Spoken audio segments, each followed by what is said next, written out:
नमस्कार, आप सभी का स्वागत है आपके अपने चैनल में। आज मैं लेकर आई हूँ पूर्णिमा तिथि पर किस प्रकार आप सत्यनारायण जी की पूजा कर सकते हैं, वो भी घर पर बिना पंडित जी को बुलाकर।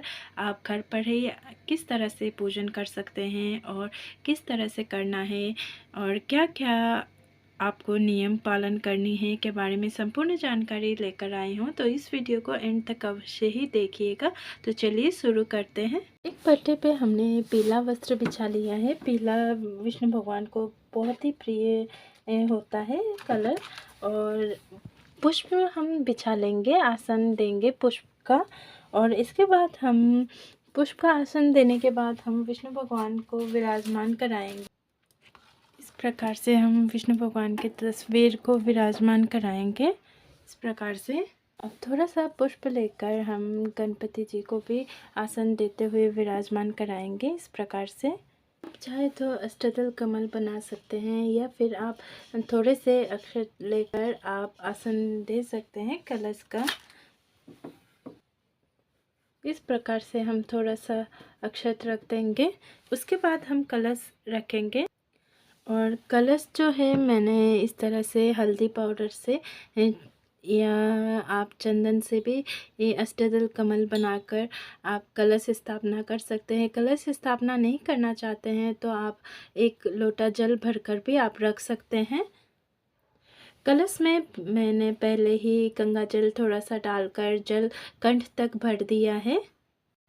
फिर इसके बाद हम 5 पल्लव यानी कि आम के 5 पत्ते, अशोका के पत्ते, जो भी आपको मिले आसानी से वो आप लगा सकते हैं इस प्रकार से। और इसके अंदर जो है आपको 1 रुपये का सिक्का, सुपारी और इलायची डालनी होती है, हल्दी पाउडर या फिर हल्दी की गांठ, आप जो भी आपको मिले आसानी से वो आप डाल सकते हैं। इस तरह से रख दिया है मैंने। और पुष्प आपको डाल देना है, थोड़ा सा अक्षत आपको डालना है इसके अंदर। इस तरह से आपको मिलाना है। फिर इसके ऊपर हम अक्षत से भरा एक पूर्ण पात्र रख देंगे इस प्रकार से।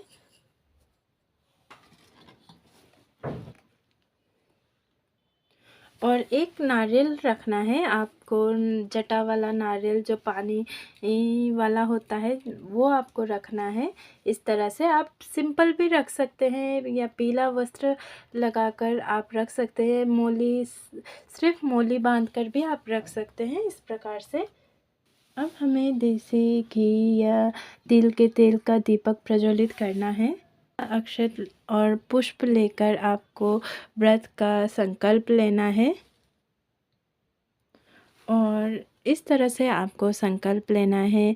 हम हाथों में पुष्प और अक्षत लेकर भगवान से कहना है कि हे भगवान, आज से मैं आपका पूजन का संकल्प ले रही हूँ, व्रत कर रही हूँ और इसको सफल बनाने में मेरी सहायता कीजिए। इस तरह से हमें प्रार्थना करनी है, भगवान से संकल्प करना है। जो हाथ में पुष्प और अक्षत जो है आपको भगवान के चरणों में अर्पित करना है, पहले गणेश जी के और फिर उसके बाद विष्णु भगवान के चरणों में अर्पित करना। और आपको जल का छींटा देना है, पहले गणेश जी को, फिर उसके बाद विष्णु भगवान को 4 बार आपको छींटा करनी है, क्योंकि ये स्नान भाव से आपको छींटा करनी होती है इस प्रकार से। और गणपति जी को हम कलावा अर्पित करेंगे यानी कि मूली अर्पित करेंगे। जनेऊ है तो जनेऊ अर्पित कीजिए। और इसके बाद हम गणपति जी को रोली और चंदन से तिलक कर देंगे और अक्षत अर्पित कर देंगे और थोड़े से गुलाब हम अर्पित कर देंगे और दूब अर्पित कर देंगे। विष्णु भगवान को पीले रंग का वस्त्र अर्पित करेंगे। इस तरह से मैंने पीला वस्त्र अर्पित कर दिया है और हम मूली भी अर्पित कर देंगे।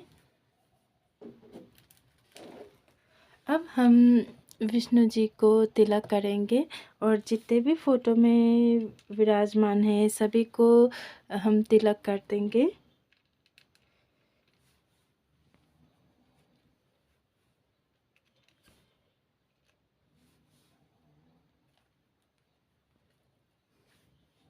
और केले के जो पौधा है उसमें भी आपको तिलक करना है। एक बात ध्यान रखिए, यदि आपको केले के पौधे या केले के पत्ते मिलते हैं तो आप पूजा में ज़रूर शामिल करें, उनकी भी पूजा कर सकते हैं।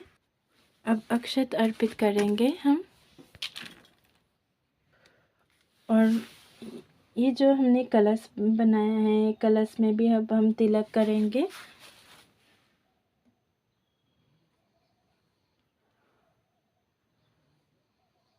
और दीपक पर भी,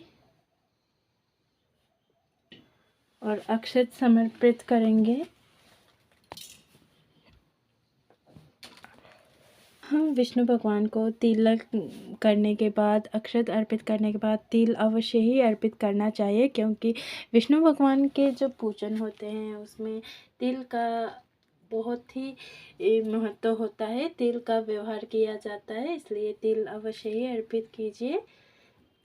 यदि तिल उपलब्ध नहीं है तो आप अक्षत भी अर्पित कर सकते हैं। आपके पास कोई भी पुष्प है वो आप अर्पित कर सकते हैं। इस प्रकार से आप पुष्प अर्पित कीजिए।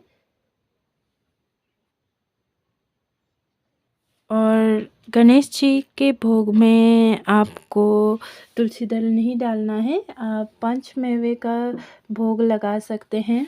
और भगवान विष्णु की जो सत्यनारायण जी की जो पूजा होती है उसमें आपको पंजीरी का भोग और आपको पंचामृत का भोग अवश्य ही अर्पित करना होता है। अगर नहीं आपने बनाया तो आप वैसे ही फल का भोग भी लगा सकते हैं। जैसे केला मैंने अर्पित कर दिया है, और तुलसी दल अवश्य ही रखना है हमें। अब हम कथा सुनेंगे। थोड़ा सा अक्षर या पुष्प लेकर कथा सुनिए। यदि आपके पास पुस्तक है तो आप कथा सुनिए, नहीं तो आप कहीं से भी सुन सकते हैं, पढ़ सकते हैं। और इस प्रकार से कथा सुनिए, हाथ खाली न रहने दें। कथा सुनने के बाद ये जो पुष्प है वो भगवान के चरणों में अर्पित कीजिए। भोग अर्पित करने के बाद आपको तुलसी दल अवश्य ही डालना है। इस प्रकार से एक गिलास जल में तुलसी दल डालकर अवश्य ही अर्पित कीजिए। फिर इसके बाद हम भगवान विष्णु सत्यनारायण जी को हम मंजीरी वाला ये जो तुलसी का ये जो होता है तुलसी, वो हम अर्पित करेंगे। फिर उसके बाद हम धूप दीप दिखाएंगे। पहले हम गणेश जी को दिखाएंगे, फिर हम विष्णु भगवान को दिखाएंगे इस प्रकार से। फिर इसके बाद अब हम आरती करेंगे। पहले गणेश जी को जय गणेश गणेश देवा, इस प्रकार से हम आरती करेंगे। फिर उसके बाद हम सत्यनारायण जी की आरती करेंगे, पूजन करेंगे। यदि आपको नहीं आता है तो आप सुन सकते हैं।